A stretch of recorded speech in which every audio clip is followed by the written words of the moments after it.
Sorry, actually कुछ server issue हो गया था, तो कोई बात नहीं, दोबारा से देखो, आपको हम लोग पढ़ा देते हैं, टेंशन लेने का नहीं।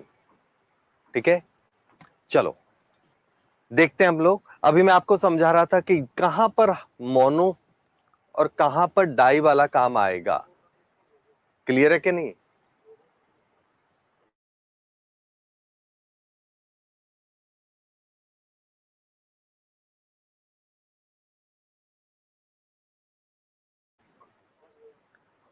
चलते हैं अपन। अब देखो आप, एक चीज जो बात यहां पर आ रही है वो क्या है, सारे जुड़ गए? देखो, सोडियम पोटेशियम के जो कंपाउंड होते हैं उनकी जब रिएक्शन कराते हैं इस तरह से, तो मोनोहाइड्रोजन कंपाउंड बन जाते हैं। ये स्टेबल भी होते हैं। डाई तो सबके स्टेबल है, जैसे ये वाला, ये तो है ही स्टेबल। लेकिन सेकंड ग्रुप के जो कंपाउंड है, मैग्नीशियम है, कैल्शियम हाइड्रोक्साइड वगैरह वगैरह में, इन सब में क्या होगा? तो इन सब में देखो, hydrogen sulphate, hydrogen carbonate stable नहीं होते। इनका सिंपल सल्फेट और कार्बोनेट ही स्टेबल होते हैं। ये आपको ध्यान रखना है। तो इन फ्यूचर, अब ढंग से सुन लो, इन फ्यूचर जब भी कभी कहीं रिएक्शन हो कि KOH के साथ रिएक्शन हुई, तो आप क्या बनाओगे? तो एक्सिस ना लिखा हो, लॉन्ग टाइम ना लिखा हुआ हो, ठीक है ना, स्ट्रॉन्ग हीटिंग नहीं लिखा हो, ऐसा ऐसा कोई हिंट ना हो जो ये प्रूव कर रहा है कि रिएक्शन आगे तक जाएगी, तो आप यहीं पे ब्रेक मार के आराम से ढोलकी बजाओ। जब ये ऐसा लिखा है, लॉन्ग टाइम, एक्सेस, टेम्परेचर दे दिया, गर्म कर दिया, ऐसा कुछ लिखा है, तभी ये बनाना, नहीं तो बनाने की जरूरत आपको नहीं है। ये कंसेप्ट में कोई प्रॉब्लम है तो अब बोल दो भाई जल्दी से, फटाफट। आ गया कि नहीं आया समझ में? कोई प्रॉब्लम है? ठीक है, चलो अब देखते हैं हम लोग। ये वाला इस कॉलम में सबको क्लियर है? यस और नो जल्दी कमेंट दो, बहुत अच्छा टॉपिक है, और ये नोट तो कर ही लोगे, आप समझदार हो। इधर आ जाओ, थर्मल स्टेबिलिटी ऑफ कार्बोनेट, याद है वहां पर लेड नाइट्रेट का था, तो थर्मल स्टेबिलिटी ऑफ नाइट्रेट वो भी मैं समझा देता हूं। लेड नाइट्रेट को गर्म करते हैं तो क्या होता है? तो लेड नाइट्रेट को गर्म करने पर लेड ऑक्साइड बनेगा, साथ में NO2 प्लस O2 बनता है। ये दो दो गैसेस रिलीज होती है, ध्यान रखना। यहां पर ये दो दो गैस रिलीज हो रही है, ठीक है। इसी तरह से अगर मान लो कहा जाए लिथियम नाइट्रेट को गर्म करेंगे तो क्या होगा? सेम है, Li2O बनेगा, NO2 प्लस O2 गैसेज निकलेगी। इसी तरह से अगर Mg नाइट्रेट को गर्म करवा दें आपसे, तो भी आपको डरना नहीं है। MgO अलग निकाल दो, साथ में NO2 प्लस O2 गैस निकाल दो। ये तीन तो मेन आपको ध्यान रखने। बाकी एस ब्लॉक के जो बाकी के नाइट्रेट हैं उनमें ऐसा नहीं होता। जैसे क्वेश्चन कह दिया जाए सॉरी, NaNO3 को गर्म करेंगे तो क्या होगा? तो आंसर है NaNO2 बनेगा, साथ में ऑक्सीजन गैस निकलेगी। ये ध्यान रखना, यहां पर ये गैस भी निकल रही है। KNO3 को गर्म करेंगे तो क्या होगा? तो आंसर है KNO2 बनेगा, साथ में यहां पर ऑक्सीजन गैस निकलेगी। तो ये डिफरेंस है। केवल ये तीन मेंबर जो आप लोगों के रूटीन में है, तो वो ये है, इनको ध्यान रखना। इनमें डबल गैस निकलती है, एसिडिक और नॉर्मल। यहां पर केवल और केवल ऑक्सीजन निकलेगी, ये आपको ध्यान रखना है। ये तो बनते ही हैं। कोई डाउट है तो बोल दो। चले हम, ठीक है, आगे शेयर करते हैं हम लोग आगे। NCERT दोबारा से देखते हैं।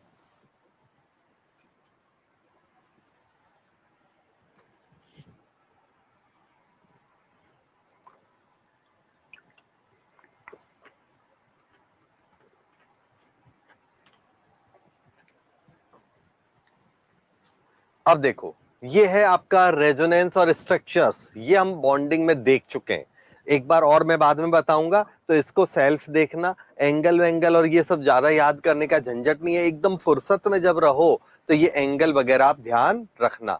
अदरवाइज कोई इतना बड़ा इसका टेंशन नहीं है, आप इस चीज को रेजोनेंस या स्ट्रक्चर फॉर्मेशन वाले कंसेप्ट से देख सकते हो। हाइब्रिडाइजेशन से एंगल का आइडिया लगेगा, बट एंगल एक्चुअली ऐसा नहीं कि हाइब्रिडाइजेशन वाले सेम आएंगे, थोड़ा बहुत हेर फेर है, तो वो आप देख सकते हो, नहीं तो आगे देखते हैं हम लोग।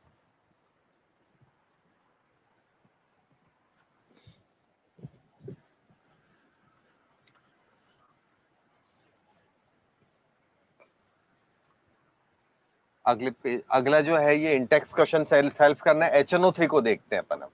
HNO3 देखो बच्चों, तो HNO3 की जब रिएक्शन होती है, प्रिपरेशन होता है, तो यहाँ क्या होता है, नाइट्रोजन के ऑक्सो एसिड होते हैं कई सारे, उनमें से सबसे पॉपुलर है HNO3 नाइट्रिक एसिड। थोड़ा बहुत HNO2 भी होता है, बट HNO2 स्टेबल कम होता है। तो यहाँ पर सीधा हम HNO3 को देखते हैं। पहली वाली रिएक्शन अभी समझाई है, मोनो क्यों बना, क्योंकि स्टेबल होता है, मोनो हाइड्रोजन सल्फेट। कोई डाउट है? अमोनिया की ऑक्सीजन के साथ रिएक्शन से NO बनता है, या प्लेटिनम की प्रेजेंस में रिएक्शन होती है, ये एरो पर जो लिखा हुआ है ना, ये याद होना जरूरी है, ठीक है। उसके बाद NO से NO2 बनेगा, NO2 से फिर पानी डालोगे तो HNO3 बनेगा। ये बात हुई। ये चार्ट कौन सा लग रहा है, तो अगर हम इस चार्ट की बात करेंगे तो जो हमने नाइट्रोजन वाला चार्ट पढ़ा हुआ है वही सेम चार्ट लग रहा है। नाइट्रोजन वाला जो चार्ट है वो ही सेम चार्ट लग रहा है, तो इशू मेरे हिसाब से नहीं होना चाहिए कि ये रिएक्शंस कहां से आई। कोई डाउट है तो बोल दो, अदरवाइज आगे चलते हैं। अब HNO3 जो बनता है, ये नाइट्रिक एसिड है, काफी स्ट्रॉन्ग एसिड है, इनऑर्गेनिक केमिस्ट्री के सबसे पॉपुलर और स्ट्रॉन्ग एसिड्स में से एक है, ठीक है। प्रॉपर्टीज की बात करते हैं यहाँ पर, तो प्रॉपर्टीज में HNO3 में कोई कलर नहीं होता, लैब में आपने देखा होगा पानी जैसा होता है। पानी जैसा का मतलब लुक्स लाइक वाटर, डेंसिटी थोड़ी ज्यादा होती है।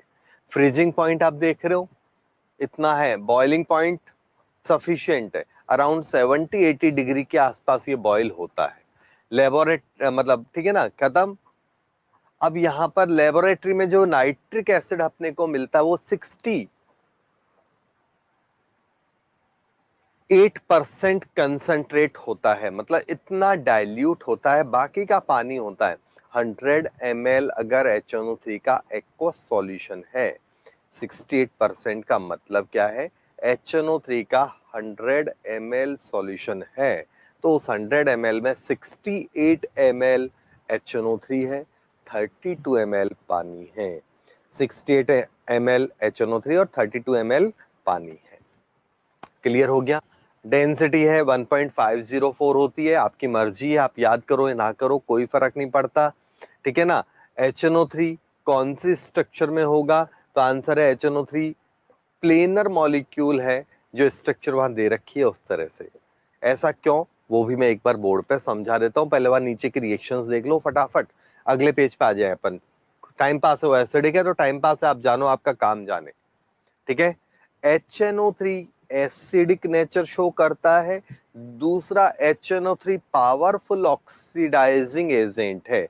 ये दो बातें आप ध्यान रखना, क्लियर है कि नहीं, ठीक है। तो जब HNO3 की रिएक्शन करवाते हैं तो आप अपना फिलिंग द ब्लैंक वाला चार्ट याद है उसको देखो। कंसंट्रेट HNO3 जहां भी कहीं रिएक्शन में इन्वॉल्व होगा तो concentrate HNO3 NO2 plus H2O बनाता है, जबकि डाइल्यूट से बनता है NO। तो मैं बोर्ड पे पहले एक बार समझा देता हूं, बाद में इस पेज को डिटेल दोबारा करवा देता हूं। तो दो तीन बातें देखो, पहले का भी एक पोर्शन है NO2, ये क्या होता है कि N2O4 में जब प्रेशर ज्यादा होता है तो ऐसा है, टेम्परेचर ज्यादा होगा तो रिएक्शन रिवर्स हो जाएगी।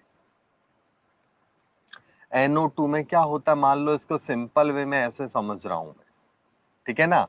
एक अनपेयर्ड इलेक्ट्रॉन होता है, आप ऐसा भी कर सकते हो और इसका रेजोनेंस स्ट्रक्चर भी बना सकते हो। ये एक अनपेयर्ड इलेक्ट्रॉन है, बिकॉज ऑफ एक अनपेयर्ड इलेक्ट्रॉन ये ब्राउन गैस है,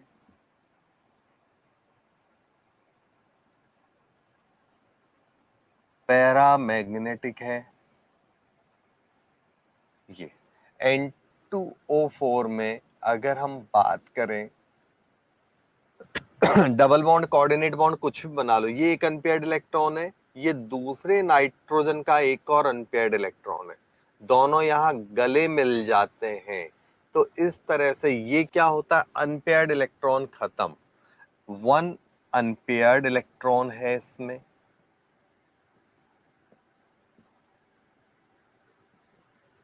यहां पर क्या होता है, ये कलरलेस है, क्योंकि अनपेयर्ड इलेक्ट्रॉन गायब हो गया तो ये कलरलेस है, लिक्विड होता है और सॉलिड होता है।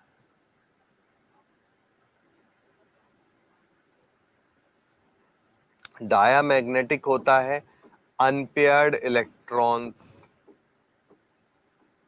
इसमें नहीं होते, अनपेयर्ड इलेक्ट्रॉन इसमें नहीं होते, ये एक प्रॉब्लम है। प्रॉब्लम कर लो, ये दोनों में क्वेश्चन बनने का एक रास्ता हुआ, कोई प्रॉब्लम है तो बोल दो।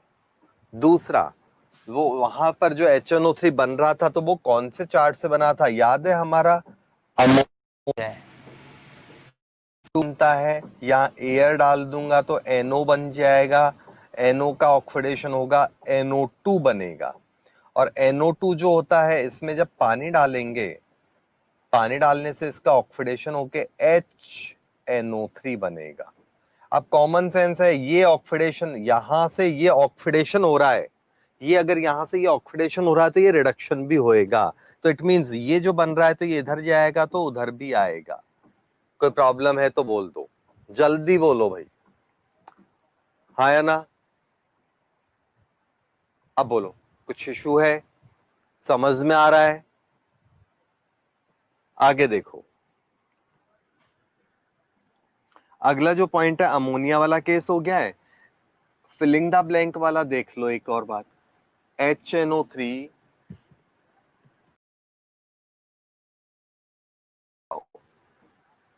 फिलिंग द ब्लैंक में यहां पर क्या होता है, NO बनता है या NO2 बनता है, साथ में वाटर निकलता है। NO कब बनेगा, जब ये डाइल्यूट होगा, NO2 कब बनेगा,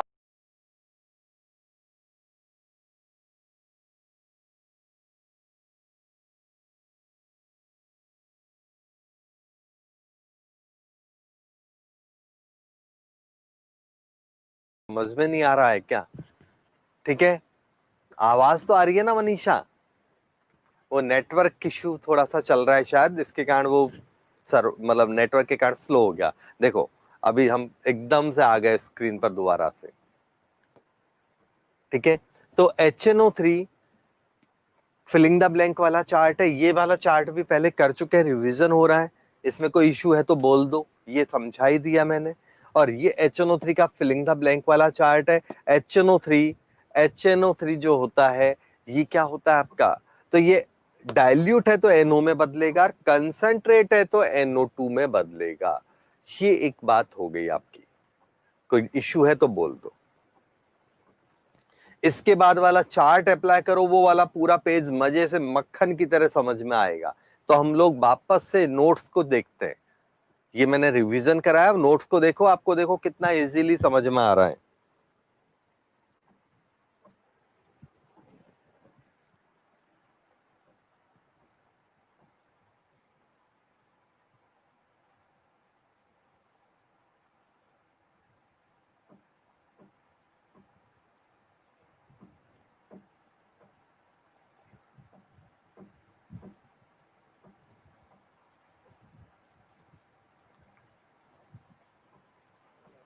देखो यहां पर अब जो नोट्स में है तो वो क्या है, आपके रिएक्शंस है सारी की सारी। इन रिएक्शंस में कार्बन के साथ ऑक्सीडेशन है, आयोडीन के साथ है, फास्फोरस के साथ है, सल्फर के साथ है, वो सब रिएक्शंस आपके चार्ट से डायरेक्ट हो रही है। पहले दो रिएक्शंस तो कॉपर के साथ है, कॉपर नाइट्रेट, ठीक है ना, कॉपर HNO3 से रिएक्शन करेगा तो क्या बनेगा, तो कॉपर नाइट्रेट बन रहा है, साथ में अगर डाइल्यूट है तो NO बन रहा है, और अगर कंसंट्रेट है तो NO2 बन रहा है। डाउट हो तो बोल दो, डाइल्यूट है तो कंसंट्रेट है तो NO2 बन रहा है। क्लियर है कि नहीं? जबकि जिंक की जब रिएक्शन होगी तो जिंक की रिएक्शन में क्या होगा, जिंक आपके डाइल्यूट है तो N2O बनाएगा, तो पैसिव मेटल वहां पर लिखा हुआ है, जिंक डाइल्यूट के साथ रिएक्शन करके NO नहीं बनाता, N2O बनाता है। क्लियर है? कंसंट्रेट में कोई प्रॉब्लम नहीं है, नोट पहले भी डलवाया हुआ है, और उसके नीचे की लाइन जरूर पढ़ लो। नीचे की लाइन है सम मेटल्स जैसे क्रोमियम, एल्यूमिनियम, ये HNO3 से रिएक्शन नहीं, डिसॉल्व नहीं होते, रिएक्शन तो करते हैं, डिसॉल्व नहीं होते। इसका मीनिंग क्या है कि अगर मान लो मैं यहां पर एल्यूमिनियम की जब HNO3 से रिएक्शन कराऊंगा तो क्या होगा, एल्यूमिनियम नाइट्रेट बनेगा, तो आंसर है एल्यूमिनियम नाइट्रेट नहीं बनता, ये नहीं बनता। हाँ या ना? कोई डाउट है? अब कंसंट्रेट के साथ भी रिएक्शन नहीं हो रही है, कॉमन सेंस है, कंसंट्रेट है क्योंकि NO2 बना रहा हूं, तो कंसंट्रेट से ही रिएक्शन ढंग से नहीं हो रही है, तो डाइल्यूट से कहां से होगी? तो ये पैसिव मेटल होते हैं, एल्यूमिनियम है, यहां पर क्रोमियम भी ले सकता हूं, ये दो बहुत पॉपुलर है। तो बनता क्या है यहां पर, इनके ऑक्साइड्स की लेयर कॉटेड हो जाते हैं, ऑक्साइड्स की लेयर इनके ऊपर आ जाती है, और ऑक्साइड्स की लेयर आ जाने के कारण क्या होता है, ये ऑक्सीडाइज नहीं हो पाते फर्दर, मींस HNO3 में डिसॉल्व नहीं होते, रिएक्शन तो कर रहे हैं लेकिन डिसॉल्व नहीं हो रहे। वहां जिंक की जो रिएक्शन है तो उसका ध्यान रखना भाई, Zn प्लस HNO3 है, और वो कैसा HNO3 है, तो आंसर है डाइल्यूट HNO3। जब इसकी रिएक्शन करवाते हैं तो क्या बनता है, जिंक नाइट्रेट बना, वो अपनी जगह है।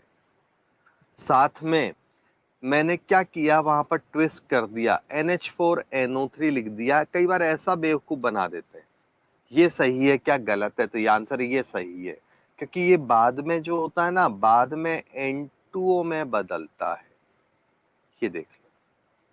तो बनना ये था सही है, लेकिन कई बार वो इतना लिख के छोड़ देते हैं, तो ये कॉमन सेंस आप लोग रखना।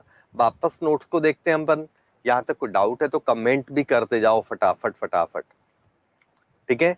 ये पैराग्राफ खत्म करते हैं HNO3 का, उसके बाद अगले टाइम पे हम अगला एपिसोड लेंगे, तो फटाफट पैराग्राफ को बाइंड अप कर लेते हैं।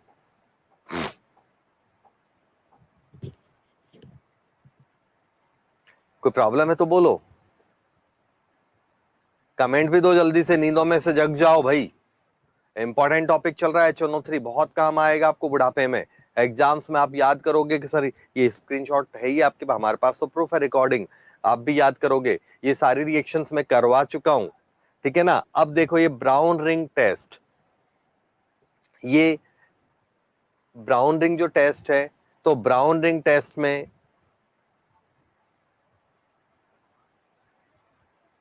ब्राउन रिंग जो टेस्ट है, तो उस ब्राउन रिंग टेस्ट में क्या होगा, नाइट्रेट है, NO2 माइनस, कोई भी NaNO2 हो या कुछ भी हो, Fe+2 के साथ रिएक्शन कर रहा है एसिडिक मीडियम में, मतलब यहां पर ध्यान रखना बहुत काम का है ये पॉइंट। जैसे यहां लिखा हुआ है ना NaNO2 मान लू मैं, कोई भी नाइट्राइट सॉल्ट है, तो ये Fe+2 और FeSO4 के साथ रिएक्शन करवा दिया, तो मैं ऐसे लिख दूं उसको, NO2 minus plus Fe+2 plus H plus. हमें पता, अभी थोड़ी देर पहले भी समझाया था, Fe+2 तो हमेशा Fe+3 में ही बदलेगा, और NO2 क्योंकि वो याद है NaNO2 का भी अभी आया था थोड़ी देर पहले केस, तो क्योंकि इसका ऑक्सीडेशन होगा तो इसका ऑटोमेटिक रिडक्शन होगा, ये आपका केस हो गया। हाँ या ना? अब क्या होता है कि ये जो Fe+2 है, ये Fe+2 पानी के साथ रिएक्शन कर लेता है, और पानी के साथ रिएक्शन करके FeH2O का होल 5 FeH2O का होल 6 बनाएगा इनिशियल वे में। वहां पर एक रिएक्शन, ये मैंने ऐसे लिख दिया, ये Fe+2 है, पानी जो बन रहा है उसके साथ रिएक्शन कर लेता है। आप कहोगे Fe+3 ने क्यों नहीं किया, क्योंकि ज्यादा रिएक्टिव है Fe+2 Fe+3 के कंपेयर में, इसलिए। अब इसके बाद आपका जो NO यहां पर बन रहा है, ये वाला NO, ये NO इसके साथ रिएक्शन करता है और यहां से एक वाटर मॉलिक्यूल को रिप्लेस करता है। ये है, पानी अलग हो गया, एक, केवल एक रिप्लेस क्यों किया, क्योंकि ये इससे थोड़ा पावरफुल लिगेंड है, बट इतना भी पावरफुल नहीं है कि सारों को रिप्लेस कर जाए। और इस तरह से केवल एक, याद रखना, ब्राउन रिंग बन जाती है। लॉजिक तो रिएक्शन कैसे हुई, इसका रिडक्शन हुआ तो इसका ऑक्सीडेशन हुआ, पानी के साथ हाइड्रेटेड सॉल्ट बन गया, और एनो थोड़ा पावरफुल लिगेंड है इसके कंपेयर में, तो एनो ने क्या किया, यहां पर वो डाल दिया। कोई डाउट है? तो ये आपका लेसन का ये वाला पार्ट आपका बाइंड अप हो गया। ये ब्राउन रिंग टेस्ट है, इंपॉर्टेंट है, जो याद रखना। आप एक बार नोट्स शेयर कर दें प्लीज। पूछा जाता है ब्राउन रिंग टेस्ट किसके लिए काम में लेते हैं, का आंसर है नाइट्राइट के लिए काम में मेनली लिया जाता है, नाइट्रेट के लिए काम में लिया जाता है, ये ध्यान रखना। कौन सी गैस निकलती है, तो एनओ गैस निकलती है। वहां पर जो लिखा हुआ है HNO3 का मेजर यूज अमोनियम कंपाउंड्स बनाने में काम आता है। HNO3 पटाखे फोड़ने मतलब एक्सप्लोजन में भी काम आता है, ठीक है ना। आया कि नहीं आया समझ में? नाइट्रोग्लिसरीन, नाइट्रो के जो कंपाउंड होते हैं एक्सप्लोजिव ऑर्गेनिक के साथ, वो बनाने में इसको काम में लेते हैं। इसी तरह स्टेनलेस स्टील मेटल्स की ईचिंग, ये करने में भी HNO3 को यूज लिया जाता है। आ गया समझ में? किसी को कोई प्रॉब्लम है तो बोल दो। ये आपका ये वाला HNO3 और नाइट्रोजन मतलब ग्रुप 15 का एक पार्ट हमने खत्म किया। चले हम आगे, कोई प्रॉब्लम है तो फटाफट कमेंट दो, अदरवाइज आज की सभा को यहीं समाप्त करने का टाइम आ गया है। अब एक चीज आप देखो बच्चों, बाइंड अप कर रहे हैं, एक चीज आप देखना कि आपने देखा कि भाई जो अपने रिएक्शन के चार्ट है वो आपको आने चाहिए, उसके बिना फिर आपको लगेगा सर फटाफट फटाफट कराए जा रहे हैं, क्योंकि पहले 2-3 लेक्चर में मैंने ये सब पे टाइम खूब लगाया है कि ये रिएक्शन ऐसे क्यों हो रही है, वो ट्रिक्स। तो जो नए बच्चे अगर बैठ रहे हैं तो वो प्लीज वहां से ट्रिक्स को जरूर देख लें, वहां से ट्रिक देखने के बाद ही यहाँ बैठेंगे तो उनको शायद अच्छी तरह समझ में आएगा, अदरवाइज फिर प्रॉब्लम रहने वाली है। क्लियर हो गया? मिलते हैं अगले एपिसोड में इसी को आगे कंटिन्यू करते हुए। अब थोड़ी स्पीड बनेगी क्योंकि बेस पूरा कंप्लीट कर दिया है, तो अगले 4 लेक्चर में पी ब्लॉक विद डाउट खत्म हो जाएगा। 15 ग्रुप लगभग हो गया, 16 हो जाएगा, 17, 18, एक एक लेक्चर में आपके 3 लेक्चर में 3 ग्रुप और 1 लेक्चर डाउट और प्रैक्टिस सेशन। मिलते हैं।